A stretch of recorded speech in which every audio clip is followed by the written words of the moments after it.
이제 신해품의 유명한 그 가난한 아들에 대한 비유, 공자의 비유, 이것을 한번 살펴봅니다. 공자, 가난한 아들이죠. 그런데 그 아들이 과연 가난했을까요? 그죠? 그렇지 않다. 그 본인만 가난했다. 바로 이런 이야기입니다. 처음 부분만 읽고 나머지는 쭉 말로서 함께 나가겠습니다. 세존이시여, 저희들이 이제 비유를 들어서 이 뜻을 밝히겠습니다. 비유컨대 어떤 사람이 어린 시절에 아버지를 버리고 도망하여 집을 나가서 다른 지방에서 10년, 20년 내지 50년을 살았습니다. 나이는 이미 많아지고 곤궁하기가 막심하여 사방으로 헤매면서 의식을 구하여 여기저기 돌아다니다가 우연히 고향으로 향하였습니다. 그의 아버지는 일찍이 아들을 찾아다니다가 만나지 못하고 중도에서 어느 도시에 머물러 살았습니다. 그 집은 매우 부유하여 재물이 한량없고 온갖 보배들이 창고마다 가득 찼으며 노비와 시종과 청지기 등 관리하는 사람도 많았습니다. 코끼리 말 술의 소양이 무수히 많았으며 전곡이나 돈을 빌려주고 이자를 받아들이는 일이 다른 지방에까지 퍼져서 이 집에는 장사하는 이들과 거간꾼들이 많았습니다. 아버지와 아들의 삶입니다. 여기에서 제일 중요한 한마디가 있습니다. 무엇일까요? 아버지가 아들을 버린 게 아닙니다. 또 어떤 인연이 있어가지고 둘이 강제적으로 찢어진 것도 아닙니다. 전란이나 이런 것 때문에 찢어진 것도 아닙니다. 사고가 나서. 그럼 어떻게 해서 헤어졌느냐? 어린 시절에 아버지를 버리고 도망갔습니다. 그것이 바로 그 가난한 아들, 가난한 자녀의 가난하게 된 진실입니다. 부모를 버리고 스스로 내가 하는 게 옳다. 이렇게 해서 도망갔어요. 그래서 도망간 결과 집 나가면 고생이죠. 그렇게 해서 사방으로 헤매면서 가난하게 살았습니다. 보호자가 없이 혼자 살았다. 이 말이죠. 보호자를 스스로 버렸습니다. 그럼 보호자가 없이 살다가 보니까 어떻게 됐을까요? 10년, 20년, 50년을 그렇게 살다가 보니 그 인생이 찌들 수밖에 없습니다. 활짝 편 삶을 산 적이 없다. 이거죠. 아버지는 어떻게 됐느냐? 아들이 도망가서 아들을 찾아다니다가 그러다가 보니 원래 있던 데를 벗어났지요. 그래서 중간에 머물러서 집을 짓고 아들을 기다리며 살았습니다. 그 어떻게 살았느냐? 바로 장자죠. 온갖 교역으로 이렇게 해서 큰 부자로서 살았습니다. 그런데 이 부자의 삶을 살면서도 아들을 잊은 적이 없습니다. 그때 가난한 아들이 얘와 같이 이리저리 다니다가 마침내 아버지 사는 도시에 이르렀습니다. 아버지는 언제나 아들만 생각하고 또 아들은 항상 오늘은 뭘 먹고 살까 이러고 있습니다. 아버지의 걱정은 이제 50년이나 되었는데 다른 이들에게는 아들 있다 소리도 안 했는데 이 많은 재산을 바로 누구에게 전해줄 것인가. 전해주지 못하면 흩어지겠구나. 이렇게 생각을 하고 있었습니다. 이 재산을 전해주지 못할 것을 생각했다. 이거죠. 그 당시 이제 인도의 법에는 물려받을 아들이 없으면은 그 재산은 국가가 가져갑니다. 그죠? 그러다가 보니까 인도에서는 그렇게 아들 탈영을 하는 거예요. 그래서 이제 그렇게 아버지의 걱정은 이 재산을 물려줄 수 없다. 그런데 궁한 아들은 또 하룻밤 끼니를 숙소를 해결하고 끼니를 해결하기 위해서 이리저리 다니다가 우연히 아버지가 사는 집에 이르러 대문을 엿보니 참 멀리서 보니 사자자에 앉아서 보배로 만든 궤로 발을 받들고 많은 사람들이 공경히 모시는 사람이 있었습니다. 참 대단하신 분이구나 이렇게 감탄을 했는데 그 사람이 갑자기 그 사람을 보고 후회하는 생각이 드는 거예요. 바로 내가 여기 잘못 왔구나. 문을 잘못 열었구나. 너무나 대단한 걸 봤으니까 바로 찌든 마음에 지 스스로 겁을 먹은 거예요. 그죠? 여기 온 것을 후회하면서 이렇게 생각했습니다. 저 사람은 왕이거나 왕족일 터이니 내가 품을 팔아서 삭을 받을 곳이 아니다. 차라리 가난한 곳을 찾아가면은 힘들여 일할 곳이 있고 거기서는 품을 팔아서 의식을 구하며 의식을 쉽게 구할 수 있을 것이다. 만일 여기에 오래 있으면은 나를 붙들어다가 강제로 일을 시킬지도 모르겠다. 이렇게 생각하고 빨리 그곳을 떠났습니다. 그렇습니다. 사는데 찌들다가 보니까 뭐를 보더라도 나보다 더 힘센 존재를 보면은 내 피해의식이 먼저 들었습니다. 그죠? 저 사람이 나를 어떻게 할지 몰라. 그것을 우린 뭐라고 표현하죠? 두려움입니다. 두려움. 그죠? 공포가 있습니다. 그러다가 보니 우리는 공포가 있다가 보니 거기에 대한 반발을 할 준비가 언제라도 되어 있습니다. 반발을 할 준비가 언제라도 되어 있는 상태. 바로 우리는 언제라도 화를 낼 준비가 다 되어 있는 사람입니다. 딱 하나만 톡 건드리면 그걸로서 내 전체가 폭발을 할 화낼 준비를 다 갖춘 것이기도 합니다. 화낼 준비가 다 갖춘 것. 그것은 바로 내가 두려움에 가득 차 있다. 이것과도 다르지 않다. 이것이 우리 반야심경의 말씀이죠. 그런데 아버지는 아들을 보고 얼마나 반갑습니까? 50년을 찾아 헤맸는데. 그래서 쫓아나갔습니다. 큰 세력을 가진 사람이 나에게 다가오는 것을 보고 나는 놀라서 기절을 했습니다.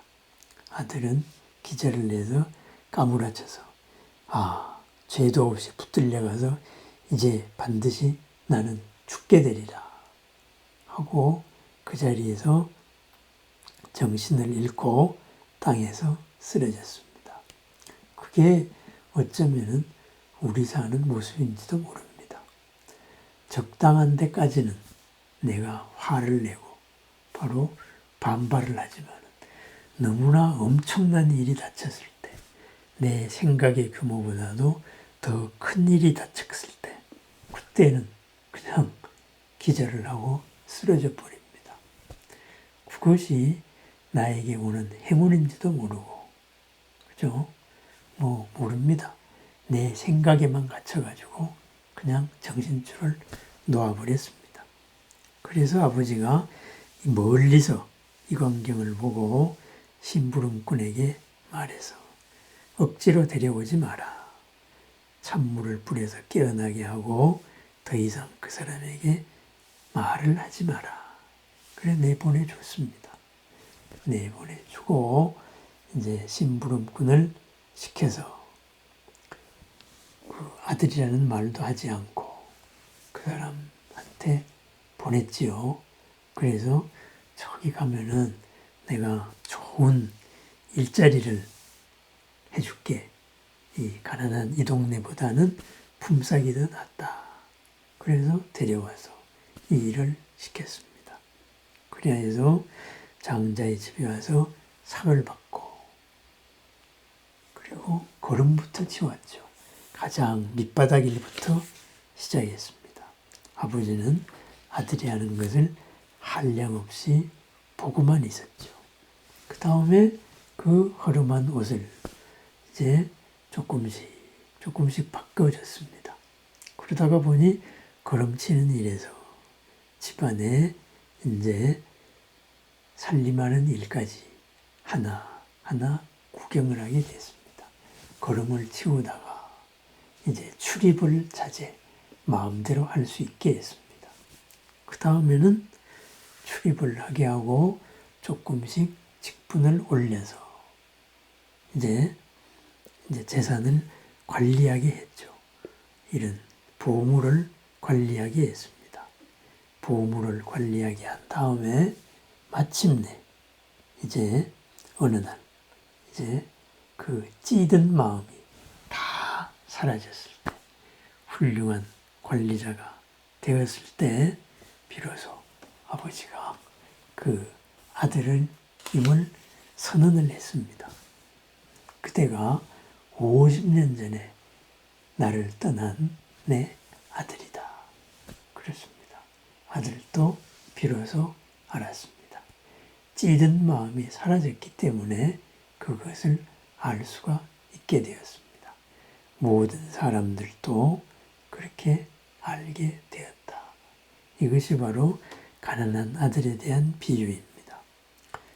이 비유로서 이제 천태지자는 부처님의 모든 가르침, 이제 중국에서는 부처님의 모든 가르침이 다 부처님이 한꺼번에 설한 줄로 알고 있었지요.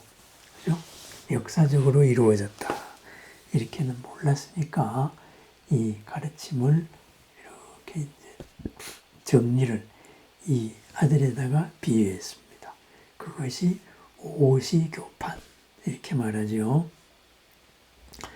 궁자경악 화음시, 가난한 아들이 놀래서 쓰러진 시기, 그것이 바로 화엄경을 설하셨다. 그래서 태양이 뜨면은 맨 먼저 빛이 비치는 데가 어디예요? 가장 높은 산봉우리죠. 부처님의 깨달음의 이 소식, 깨달음으로 본 세상의 모습, 그것을 한꺼번에 이야기를 했다. 그것이 바로 화엄경을 설했다. 그랬더니 높은 산 봉우리에는 아 그렇구나 이렇게 천신들이나 알게 되었는데 다른 데에서는 저거 무슨 소식이냐 하고서는 모두 놀래서 배척했다. 그것이 궁자경악 화음시다. 그래서 안 되겠구나. 차분차분 가르쳐야 되겠다. 그래서 아함경을 설했다. 그것이 재분정가 아함시. 똥을 치우고 그리고 정해진 싹쓸 받는 그러한 인과의 법이나 여러 가지 기초적인 아함경을 가르쳤다. 그 다음에는 출입자재 방등시.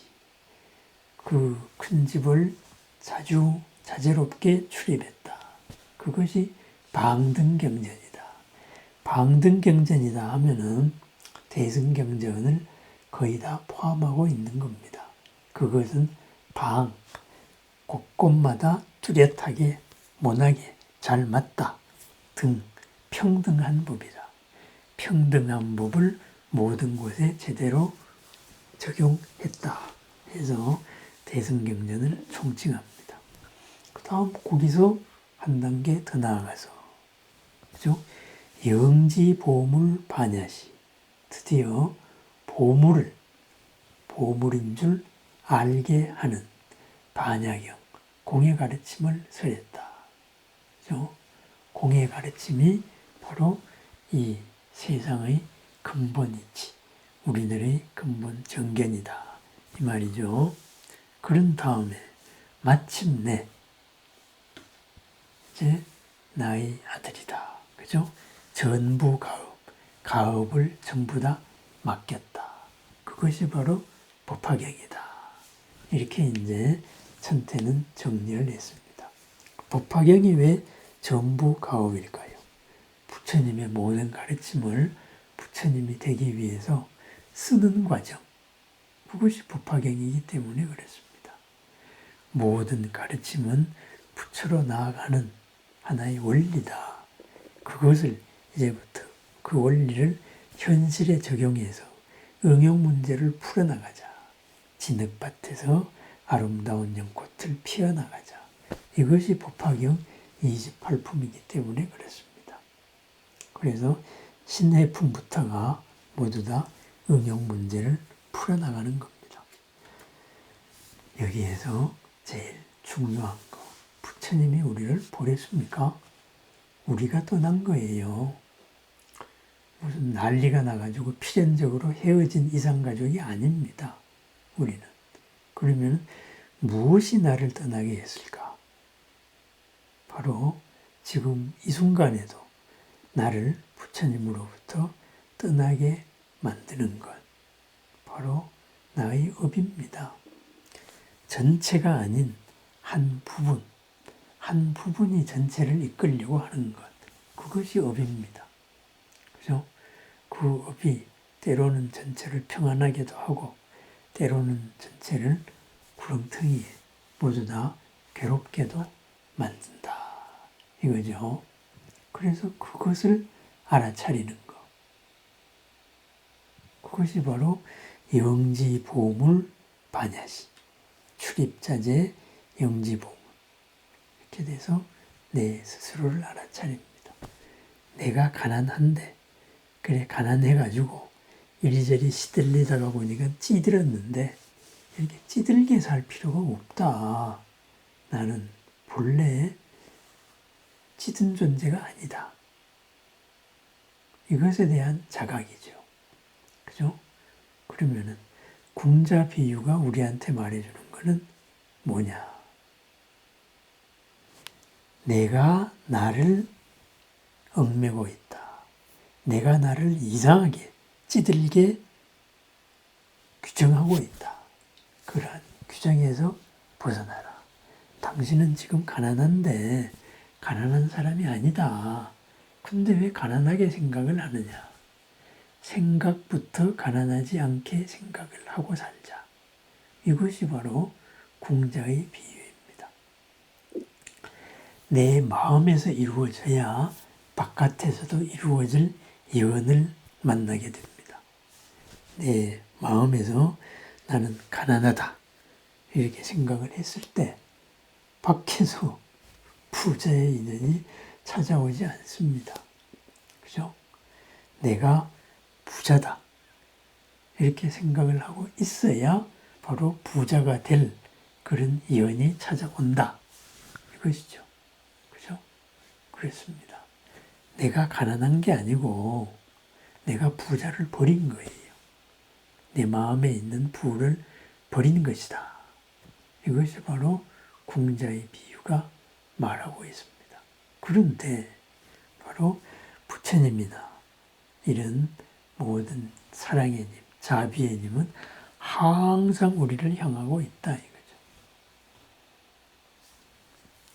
이리저리 모든 곳에서 다니면서 또 그 자리에서 온갖 교역이나 이런 것으로서 세상살이로서 그죠? 넉넉하게 삶을 넉넉하게 만들어주는 고가 없는 삶을 만드는 이런 모범을 보여주고 있다. 이것이 바로 궁자의 비유입니다. 법화경이 보살, 세상을 살아가는 사람을 위한 가르침이라고 했지요. 그래서 바로 모범으로 보여주는 것이 이 장자와 아들의 비유입니다. 아들은 치이면서 찌들면서 살아왔고, 그리고 본래의 나는 있는 그 자리에서, 아들도 찾지만은 있는 그 자리에서 장사도 하고 교역도 하고, 그리고 또 사람들한테 돈도 빌려주고, 이런 우리 일상생활 그대로를 살고 있었다 이거죠. 그러면은 보살의 목표는 무엇이냐? 지금 여기에서부터 내 마음에서부터 장자로 사는 겁니다. 내 마음에서부터 큰 부자로 사는 거예요. 가는데 내 마음이 자꾸 흔들려요. 찌든 마음이 나를 가로막고 있어요. 그게 업장이에요. 이 업장 소멸을 바로 아버지 장자에게 부탁을 하는 거죠.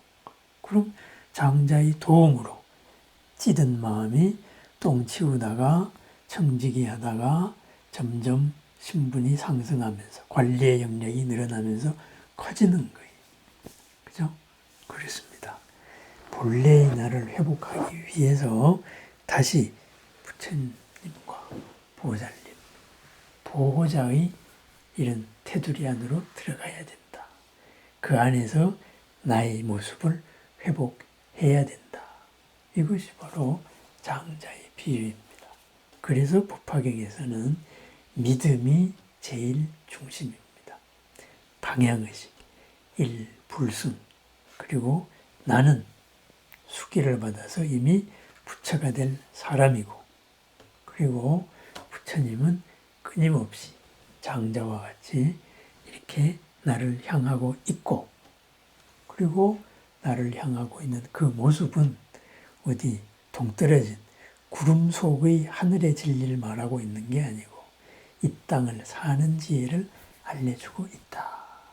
바로 여기에 대한 자각입니다. 그래서 아주 신앙적인 거지요. 신앙의 경전입니다. 이는 고요한 마음의 평안을 얻는 것, 그것은 일시적인 것이다.